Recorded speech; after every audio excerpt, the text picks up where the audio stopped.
네, 오밤중의 뉴스 함께하고 계신 지금 시각 11시 51분 지나고 있습니다. 자, 공성자님, 동지애가 느껴지네요. 라고 하셨는데, 예. 자, 그 다음에 D강님, 어떤 말로도 표현하기 힘들 때 인간은 헛웃음을 짓게 됩니다. 예, 제가 지금 그렇습니다. 자, 어떻게 보면은 앞서서 제가 첫 번째 말씀드렸던 그 주제와 좀 이어지는 내용이 될 수도 있을 것 같습니다. 제가 준비한 두 번째 주제는요, 영장 전담 판사회의입니다. 영장 자판기라는 오명을 그들은 이제 벗을 수 있을까요? 제가 준비한 두 번째 주제입니다. 자, 사실 오늘 이 양이동 조합원의 이 비극적인 상황에 대해서도 이 판사나 법원에 책임을 묻지 않을 수가 없어요. 왜? 검사가 청구한 것이고, 검사가 일단 청구하면 판사는 일단 재판을 열긴 열어야 되죠. 자, 그렇다고 해서 판사가 책임을 면할 수 있느냐, 비난을 면할 수 있느냐, 저는 그건 아니라고 봅니다. 왜? 검사가 아무리 영장을 청구했다고 하더라도 피고인의 얘기를 충분히 들어보고 피고인의 항변을 들어보고 이거는 영장까지 낼 게 아니다라고 판단했으면 영장을 자연스럽게 기각을 해야 되는데, 우리나라 영장 전담 판사들은 검사가 청구만 하면 다 영장을 발부해 준다는 게 문제인 겁니다. 영장을 그냥 아무렇지도 않게 발부해 주는 거예요. 검사가 오죽 알아서 잘했을까? 그러니까 뭐 웬만하면 영장 내줘야지. 이런 식으로 행동하는 게 지금 우리나라 판사들의 대가리 속이에요. 그러니까 이 양이동 조합원 같은 경우에는 영장 실질 심사라는 것 자체가 하나마나한 거라는 생각이 안 들었겠습니까? 그 얼마나 자괴감이 느껴졌겠어요. 내가 조폭으로, 정말 조폭이라는 오명을 뒤집어 쓰고 감옥에 가겠구나라는 그런, 얼마나 열받을까요? 기가 차지 않을까요? 내가 열심히 노조 활동했는데, 노조 활동 열심히 했다고 뭐 노동조합법이니 이런 걸로 잡아가두는 게 아니라 뭐 공갈 협박? 조폭식으로 해서 잡아가둔다고? 저는 그 상황 자체, 그게 제가 감정이입이 되는지 모르겠는데 저도 아마 견디기 힘들었을 것 같아요.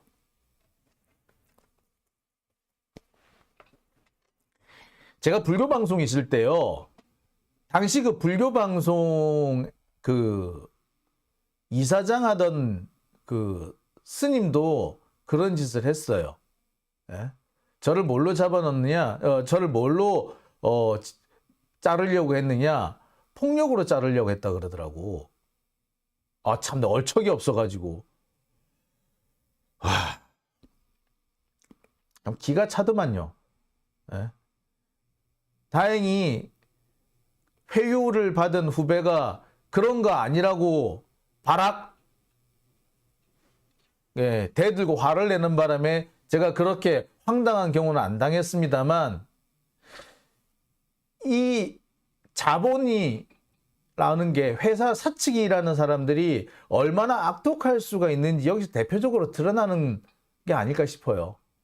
스님도 그러는데 뭐 검사 판사가 오죽하겠습니까? 예? 자, 저는 그런 생각이 들어요. 판사가 조금만 판사다웠다면 이 양이동 조합원의 이런 비극은 막을 수 있었다라는 생각이 들어요. 판사가 판사답지 못하니까 이런 일이 생긴 게 아닐까요? 그런 면에서 판사들 진짜 옷을 확 벗겨버리고 싶네, 진짜. 자, 영장 자판기, 그 비난받는 게 당연하죠. 자, 그런데 영장 자판기라는 얘기를 오래전부터 들어왔던 판사들이 최근 들어서 조금 변화의 조짐이 있습니다. 영장 자판기를 우리 한참 비판하고 했을 때 그때는 눈도 깜짝 안 하더니 자, 최근 들어서 본격적으로 영장 자판기라는 얘기가 나오기 시작하고 영장 자판기라고 특정 판사가 지목을 받아서 비판을 받기 시작하니까 드디어 정신을 차린 겁니다. 자, 영장 자판기 하면 우리가 떠오르는 사람이 한 사람 있죠. 예. 이재명 대표와 관련해 가지고 영장을 그렇게 많이 내준 사람이 있죠. 도대체 333건 중에 몇 건이나 이 사람이 내줬는지는 잘 모르겠습니다. 하지만 검찰이 청구하는 건 거의 다 내줬다라고 해도 과언 아니죠. 툭하면 구속영장을 발부하고 압수수색 영장은 그냥 아무렇게나 발부한다고 해서 이름 붙여졌던 것이 영장 자동 판매기. 예, 이분입니다. 유명한 영장 자판기로 제일 유명한 분이시죠. 근데 이분이 나름 스트레스를 많이 받았던 것 같아요. 김세용 판사 이 사람에 대해서 영장 자판기라는 얘기가 나오니까 그때부터 많은 비판들이 나왔고 이 사람이 과연 뭐 하는 사람인지 사람들이 좀 파헤치기 시작했습니다. 저 같은 경우도 이 사람이 과거에 어떤 판결을 내렸는지 20년 전 거부터 싹 뒤졌었죠. 그래서 여러분들한테 이런 짓을 했었다라고 보여드리기도 했었습니다. 사실 영장 전담 판사는요, 승진 코스의 한 단계입니다. 거의 승진 코스였어요. 그런데 이 승진 코스라고 하게 될 경우에는, 그러니까 승진 코스에 들어 올라간 판사들 같으면 자기가 단독 판사일 때 혹은 배석 판사일 때 나름 눈에 띄는 좀 진보적인 판결을 한두 개쯤은 다 갖고 있습니다. 여기서 말하는 진보적이라는 것이 정치적 진보를 의미하는 것이 아니라 법리에 있어서 좀 더 변화된 모습, 좀 새로운 모습을 보여주는 게 여기서 진보라고 얘기를 하는 겁니다. 이 사람, 판사는 진보 없어요. 솔직히 말하자면. 자, 그런 판결이 한두 개쯤은 나오기 마련인데 한 번도 없었다는 게 이 사람의 특징이에요. 제가 이 양반이 내렸던 판결들을 한 20년치 참 훑어봤는데 눈에 띄는 판결 자체가 없어요. 다 고만고만한 것들이야. 이건 결국 뭘 말하느냐? 이 김세용 부장판사라는 사람은 윗선의 뜻대로 혹은 여론의 눈치, 정치적 눈치를 보아가면서 자기한테 가장 피해가 적을 판단만 내려왔다. 가장 보신주의 판결을 내려왔다. 라고밖에 볼 수 없는 그런 대목인 거죠. 자, 332건 이 가운데 김세용 부장판사는 아마 일부분만 아마 했을 거예요. 이 332건 중에는 수원이나 성남에서 발부된 것도 있고요. 중앙에서 발부된 것도 있습니다. 여하튼 이 300여 건 중에 상당수는 이 김세용 부장판사가 냈는데 그래서 기각된 게 있었나 모르겠어. 뿐만 아닙니다. 지금 우리 지금 현재 재판이 진행 중인 정진상 우리 실장이나 김용 부원장 이런 분들도 누가 구속영장을 발부해줬다? 얘가 발부해줬죠. 자, 비판이 빗발쳤습니다. 영장 자판기라는 소리가 마구 쏟아졌어요. 그러니까 이 사람이 영장 기각한 게 하나 있어. 누구? 강진구 기자에 대한 영장 이 사람이 기각을 했어. 근데 당시 상황을 들어보면요. 들어왔을 때 발부할 것처럼 불었다는 거야. 특히 최영민 감독 같은 경우에는 발부될 것 같은 분위기가 너무 강했었다라는 얘기답니다. 그러니까 만약에 이 사람 보고 영장 자판기 이런 비판이 없었더라면 그런 비난이 쏟아지지 않았다면 그때 영장 나왔을는지도 몰라요. 솔직히. 자, 이런 영장 자판기라는 평가 김세용 부장판사만 아닙니다. 이 사람하고 같이 있던 김정민 판사가 한 사람이 있었지. 그 사람은 더하다 그랬지. 우리가 많이 알려지지 않아서 그렇지. 김정민 판사의 영장 자판기 수준, 영장 발부 수준은 김세용을 뛰어넘는다. 그런 얘기도 사실 많았어요. 그러니까 영장 자판기라는 개념은 특정 한두 명의 판사의 특성이 아니라 어떻게 보자면 좀 잘 나간다는, 출세한다는, 승진한다라는 판사들의 대체적인 특성이었다라고 해도 과언이 아닌 거였습니다. 그러니 영장 전담 자판기지. 영장 전담 자판기. 비판 안 받겠어요? 비판 받는 게 당연한 겁니다.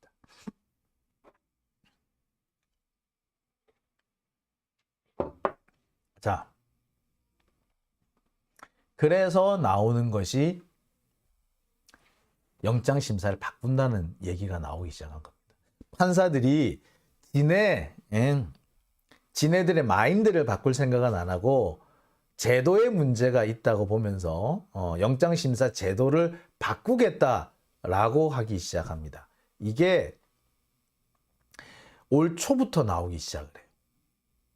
사실은 판사들의 마인드 자체가 바뀌어야죠. 좀 더 꼼꼼히 따져보고 이게 정말 내줘도 되는 건지. 이게 영장이라는 게 뭐냐면 이 사람의 인권을 침해해도 좋다라고 법원이 허가해주는 허가장이란 말이에요. 허가를 해주는데, 인권 침해를 허가를 해주는데 얼마나 조심스럽게 해야 되느냐 말이야. 그런데 검사도 뭐 법조인인데 어련히 알아서 했으려고 라고 하면서 쉽게 내주는 그런 마인드 자체가 문제 아닙니까? 사람이 진짜 문제인 거지. 그런데 자신들의 이런 마인드나 자신들의 사고 방식을 바꿀 생각은 안 하고 뭘 했다? 또 제도 탓을 하는 거죠. 그래서 영장 심사 제도를 바꾼다라고 합니다. 어떻게? 압수 영장 같은 거, 이런 거는 발부 전에 심리 절차를 도입을 하겠다. 지금은 구속영장 실질심사를 해가지고 구속영장 같은 경우에는 심리 절차가 있어요. 그런데 압수영장 같은 경우에는 심리 절차가 없죠. 그래서 아까 332대 0이라는 이런 어마어마한 숫자가 나오게 되는 겁니다. 아니, 어떻게 한 사람에 대해서 1년 동안 332번씩이나 압수수색 영장을 내줍니까? 거의 매일 나왔다는 거잖아. 1년 반이군요. 1년 반 동안 332번이면은 거의 토요일, 일요일 빼고 거의 매일 영장이 나왔다고 봐도 과언 아니잖아요. 그죠? 그런데 그게 제대로 기각조차 안 됐다면 이게 진짜 문제죠. 그건 사실 제도의 문제가 아니라 그 개인 담당 판사의 문제라고 봐도 사실 과언 아니에요. 근데 어쨌거나 심리 절차를 도입을 하겠답니다. 그래서 일단 제가 볼 때는 판사들이 또 남 탓하려고, 제도 탓하려고 하는 것 같은데 그래도 좋습니다. 이런 제도를 도입한다는 것 자체는 나쁘지 않아요. 그래서 묻지마 영장을 막겠다는 거죠. 근데 이 심리 절차가 있다고 해서 영장이 안 나오는 거 아니잖아요. 그죠? 구속영장 실질심사 제도가 있지만 그렇다고 해서 구속영장이 기각이 많아? 안 그렇죠. 이거 분명히 기각이 돼야 정상인데 떡하니 발부되는 사례가 너무 많아요. 그리고 제가 이 구속영장 같은 경우 이렇게 예측을 할 때, 보고 법리라든지 이런 걸 보고 판단을 해서 법리라든지 그간의 어떤 경험이라든지 이런 거를 보고 판단을 해야 되지. 제가 항상 뭐라고 하면 이 정치적인 상황이라든지 여론의 눈치라든지 이런 것들을 제가 봐가면서 이게 법리적으로 나오면은 사실 기각이 돼야 정상인데 지금 여론 분위기라든지 정치적인 지형이 이러니까 발부될 것 같아요. 혹은 기각될 것 같아요. 제가 얘기를 하지 않습니까? 이게 맞는 겁니까? 이렇게 판단할 수 있는, 이렇게 예측하는 게 맞는 건가요? 안 되잖아요.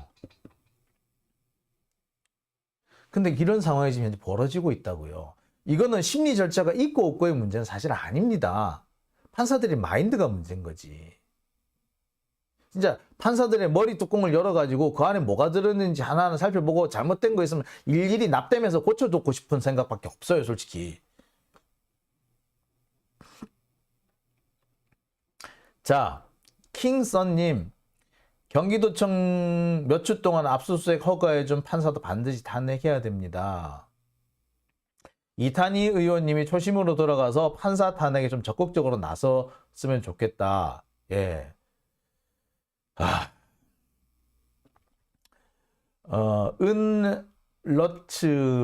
은러츠라고 읽어야 되나요? 은러님? 예. 윤석열과 한동훈 다음번에 구속될 것을 대비해서 지금 바꾸는 거 아닐까요? 글쎄, 그것도 모르겠네요. 자,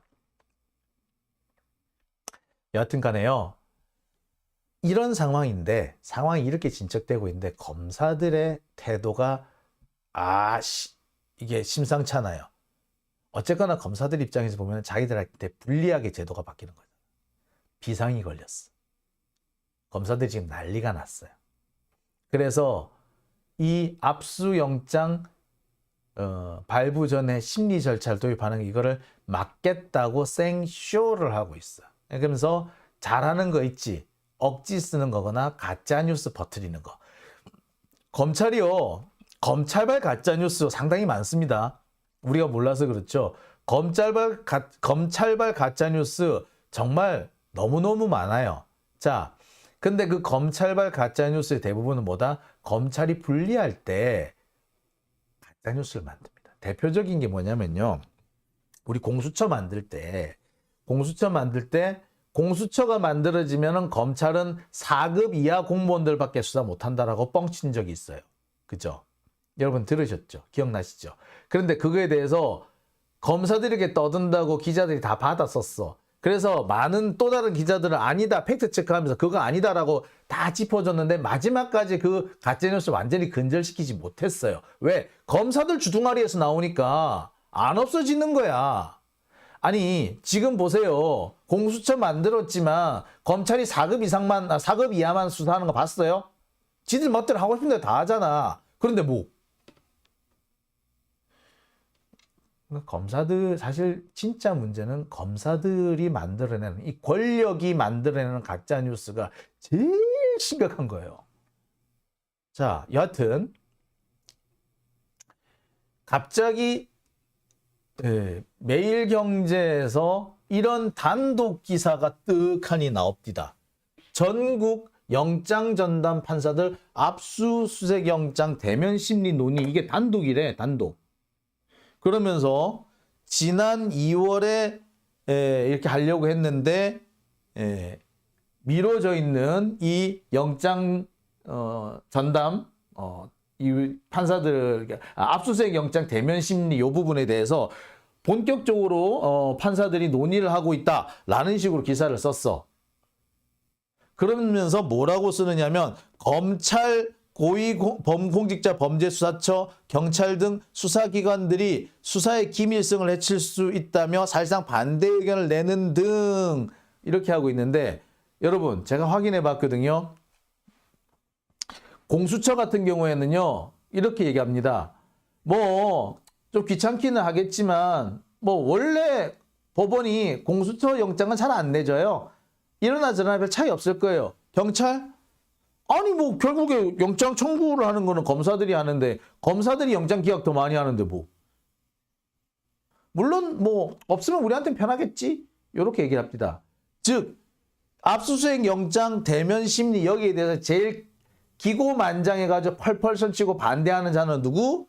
검찰이더라. 그런데 검찰이 그러고 있는데 마치 다른 수사기관들도 마찬가지로 반대하는 것처럼 이렇게 기사를 쓰고 있죠. 이거는 누구의 뜻에 따라 쓰여진 기사다? 검사들 때문에 쓴 거지. 그리고 이 영장 전담 판사들의 회의가 사실 공개된 회의가 아니었어요. 공개된 회의가 아니었는데 이것이 오늘 열린다! 라고 기사가 나온 이유는 뭘까? 그렇지. 검사들이 이렇게 안테나 세우고 있다가 더듬이 세우고 있다가 딱 걸리니까 이거를 딱 누구한테 건네준 거지. 언론 플레이 해달라고. 야비한 놈들이죠 한마디로. 진짜 야비한 놈들이에요 이거. 자, 이건 뭘 말하느냐. 검사들이 바짝 긴장했다는 것을 의미하죠. 이제 바짝 검사들이 긴장을 하고 있다라고 봐도 되는 겁니다. 검사들이 이렇게 긴장을 하는 이유는 이 뭐 제도상이 제가 문제가 아니라고 했습니다만 이렇게 제도가 변화가 생기면은요 일단 그 제도에 맞춰서 일을 하는 사람들 그러니까 판사들은 마음가짐이 좀 변할 수밖에 없어요. 제도를 바꾸는 게 문제가 아니라 판사들의 마인드를 바꿔야 된다라고 제가 지적을 했습니다만, 판사들의 마인드가 바뀌게 되는 계기가 바로 이런 제도상의 변화 때문에 올 수도 있는 거죠. 그렇게 되면은 검찰 입장에서는 지금까지 거의 무사 통과하는 방식으로 영장을 받아냈는데 앞으로는 쉽지 않을 거라는 거죠. 적어도 1년 반 동안 332번이나 압수수색을 할 정도로 마구잡이로 영장 뽑아내지는 못할 거라는 겁니다. 자, 우리 영장 얘기, 압수수색 영장 얘기가 나와서 말인데, 사실 이재명 대표 앞에는 누가 이렇게 많은 영장을 당했습니까? 조국 전 장관이죠. 200여 차례 이상, 우리가 세보다가 센 게 아마 200여 차례까지 우리가 세다가 말았을 거야, 아마. 200여 차례 이상 압수수색을 당했습니다. 그것도 1년이 채 안 되는 사이에. 자, 한 사람에 대해서 그렇게 많은 영장을 발부한다는 게 맞나요? 그렇게 꼭 해야 될까요? 그래가지고 꺼내온 게 뭡니까? 가족들 간에 있었던 단톡방 뒤지고, 그 단톡방 끼워 맞춰가지고 증거랍시고 또 떠들고 다니고 이런 짓을 하지 않았나요? 자, 그런데 적어도 이제 앞으로 그런 짓은 어려워질 가능성이 생기고 있는 거죠. 적어도 판사들이 이렇게 많이 이렇게 하진 않을 거라는, 많이 내주진 않을 거라는 거죠. 뭐 300번 내줬으면 이제 250번 정도 내줄래나? 200번 내줬으면 이제 150번 정도 내줄래나? 조금 줄 수는 있어요. 여튼 검찰은 그것도 싫은 거지. 신청하는 족족 나와야 되는데 그것도 싫은 거죠. 그런데 검찰을 긴장시키는 이유는 사실 다른 데 있어요. 뭐냐? 바로 지금 현재 진행되고 있는 이정근 사건입니다. 자, 이정근 사건과 관련해 가지고 지난 주말에 거의 뒤늦게 검찰이 뒷북 압수수색을 했어요. 이제 뒷북이라고밖에 달리 표현할 수가 없죠. 송영길 대표의 주변에 대해서 이렇게 쫙 압수수색을 했어. 그런데 제가 지난 시간에도 말씀을 드렸습니다만, 이정근 녹취록이 공개된 게 언제예요? 4월 초예요. 그러면 검찰은 이정근 녹취록을 공개만 하고 이정근 녹취록 가지고 압수수색 영장 청구는 안 했을까? 당연히 했겠지. 검찰은요, 압수수색 영장이 나오기 쉽게 하려고 언론 플레이를 한 거예요. 이정근 녹취록을 언론에 뿌린 이유가 뭐다? 압수수색 영장을 좀 빨리 받아내기 위해서, 좀 더 쉽게 받아내기 위해서 언론 플레이를 한 거예요. 그래서 그 이정근 녹취록이 언론에 풀린 거예요. 검사들이요, 그냥 이렇게 푸는 줄 아세요? 검사들이 푸는 이유는요, 언론 플레이를 하는 이유는요, 자신들이 영장을 받아내기 수월케 하려고, 또는 자신들이 유죄를 받아내기 수월케 하려고 언론 플레이를 하는 겁니다. 자, 그랬으면 이정근 녹취록 때문에 송영길 대표를 압수수색하는 그 영장, 압수수색 영장 언제 나왔다? 청구는 언제 했다? 4월 초에 이미 했다는 얘기죠. 근데 압수수색 하지는 못했죠. 뭐다? 영장 청구는 했는데 영장이 기각된 거지. 자, 송영길 대표가 귀국한 지 닷새가 지나서 결국에 압수수색 영장이 나왔습니다. 그래, 영장 했어. 압수수색을 했어. 그런데 왜 닷새씩이나 됐죠? 들어오자마자 했어야 되는 거 아닌가? 아니, 정확하게 하자면 송영길 대표가 프랑스에 있을 때 압수수색 해가지고 이런 게 나왔다라고 해야지 더 끌어들이기 수월하지 않았을까요? 그런데 왜 귀국하고 닷새나 지난 다음에 압수수색을 했을까요? 역시 마찬가지입니다. 영장을 청구를 했는데 법원에서 기각을 한 거예요. 왜 기각을 했을까요, 법원이? 간단해요. 여러분, 우리가 화들짝 놀라서 설치고 있는 바로 그 이정근 녹취록 내용이 꼼꼼히 따져보고 나면은 증거 가치가 없는 거야. 지금 언론에 JTBC에서 보도할 때는 야 이거 빼박인데? 라고 다들 생각했죠. 그런데 제가 허점을 짚었습니다. 2021년 4월 24일 거 하나, 4월 27일 거 하나, 4월 28일 거 하나 각각 3개의 녹취 파일에서 한 문장씩을 떼가지고 딱 이어 붙였더라. 마치 그것이 하나의 녹취록인 것처럼 한 번의 통화에서 나온 얘기인 것처럼 묶어놨어요. 판사가 그걸 몰라? 잘 알지. 너무나도 잘 알지. 판사는 그걸 보는 게 아니라 녹취록 전문을 보겠죠. 그러니까 이거 가지고는 영장 못 내줍니다. 라고 한 겁니다. 근데 세상에 그 엉터리를 가지고 송영길 귀국하라고 난리친 사람들이 있지. 난 너무나도 답답해요. 그거 그러는 거 아니야. 그거 우리가 검찰한테 말리는 거예요. 검찰 수에 말리는 거예요.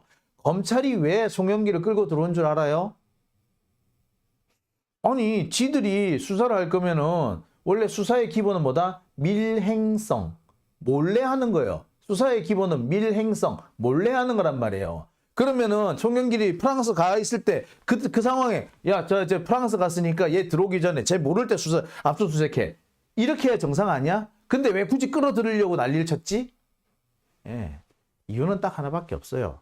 영장이 하도 안 나오니까 일부러 송영길을 끌어들여가지고 송영길 대표가 열받아가지고 야 그래 내가 들어갈게 수사해봐 하고 들어왔잖아. 이제 검사들이 어떻게 한다? 판사한테 보세요. 저 사람도 이 피의자도 수사를 받기를 원합니다. 그러니 영장 내주세요. 이렇게 된 거란 말이에요. 만약에 송영길 대표가 안 들어왔다? 검찰 그렇게 하지 못했어. 오히려. 그렇다면 송영길 대표 보고 들어오라고 한 게 과연 잘한 걸까요? 아니에요.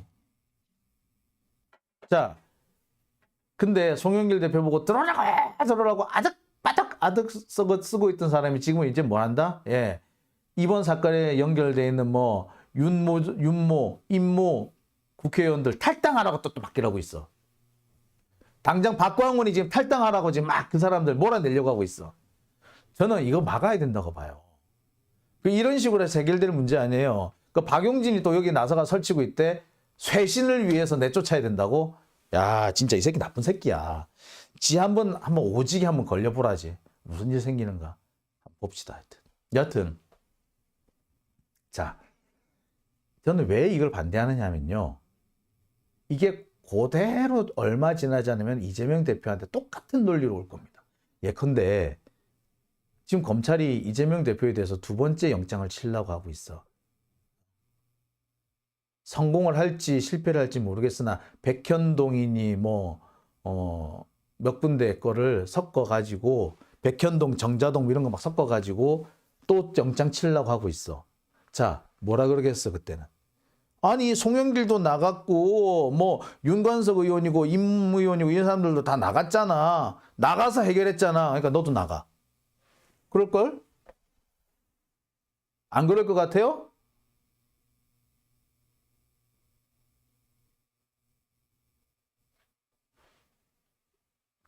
정말 생각 없는 사람들이 이 낙엽들, 수박들의 이 준동에 놀아난 겁니다. 제가 알기로도 이 얘기 송영길 들어와야 되네, 윤관석 의원 나가야 되네 이렇게 큰 소리 치고 있는 사람들 다 사실은 수박들인 걸로 제가 알고 있거든요. 그런데요. 거기에 우리가 같이 우리가 박수치고 같이 춤추고 같이 따라갈 건 없잖아요. 그죠? 근데 지금 우리 몇몇 분들은 따라가시는 거야. 제가 그게 너무 안타깝고 답답해요. 그래서 제가 못하라고 이렇게 말리는데 참 말 안 듣대. 참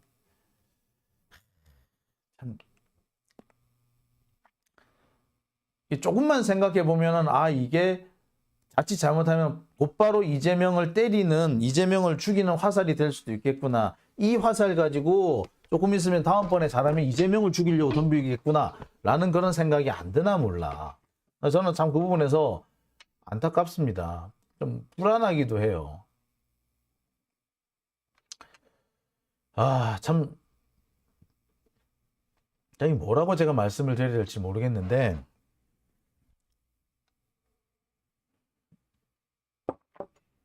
지금, 박광훈을 비롯한 이런 이제 이낙연계 사람들이 그런 식의 작전을 지금 이제 준비를 하고 있어요. 진짜로. 농담이 아니에요.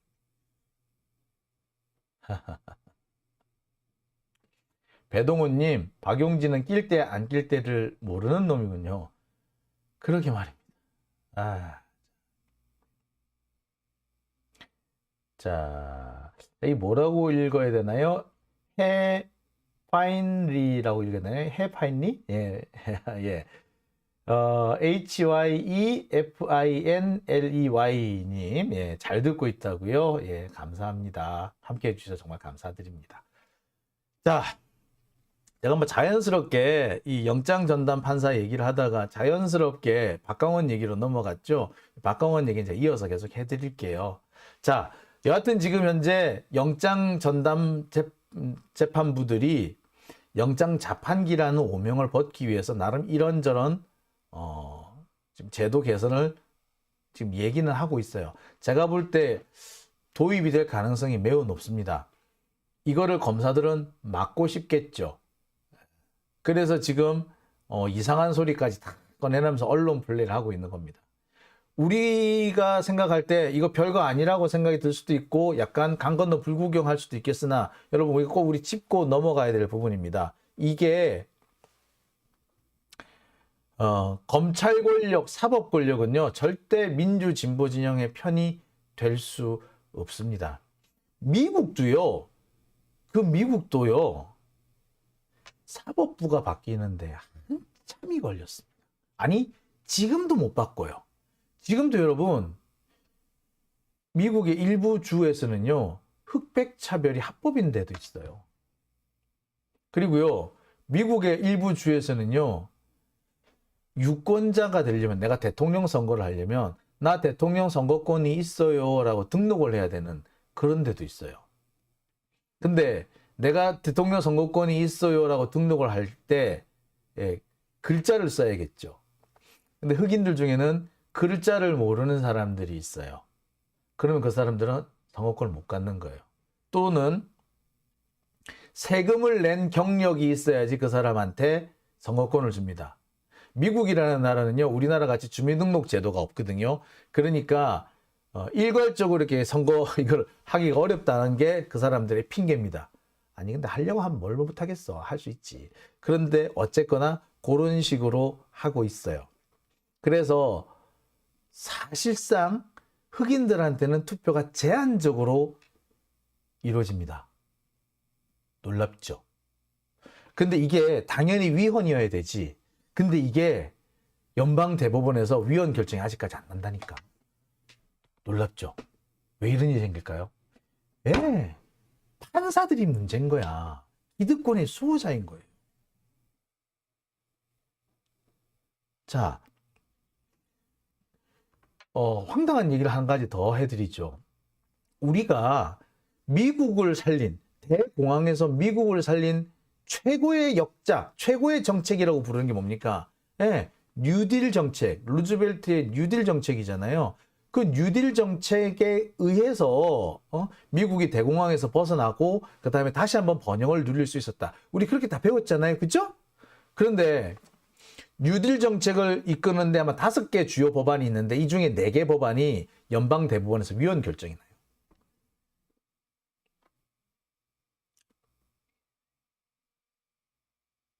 그게 여러분 그게 왜 위헌이지? 왜 위헌이래요? 예.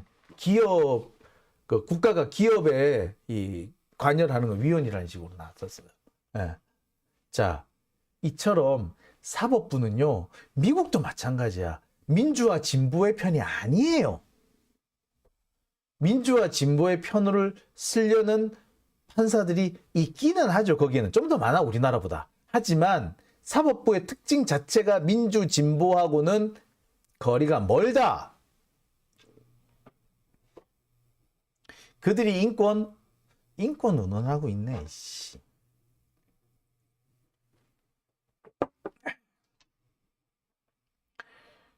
자, 그나마 괜찮은 사법제도와 이런 그 구성을 유지하고 있는 게 독일하고 프랑스 정도예요. 그나마 나아요. 자, 당혹스럽죠, 여러분? 그러기 때문에 이 판사들 믿을 수 없습니다. 검사들도 믿을 수가 없고요. 영장 자판기라는 오명 아마 법원은 벗고 싶을 거예요. 그러나 이 사람들의 특성 자체가 그렇게 안 될 겁니다. 그런 것도 있어요. 미국 같은 경우에는요. 백인 10명한테 구속영장이 발부되는 것보다 흑인 100명한테 영장 발부되는 시간이 훨씬 더 적다라는 얘기도 있어요.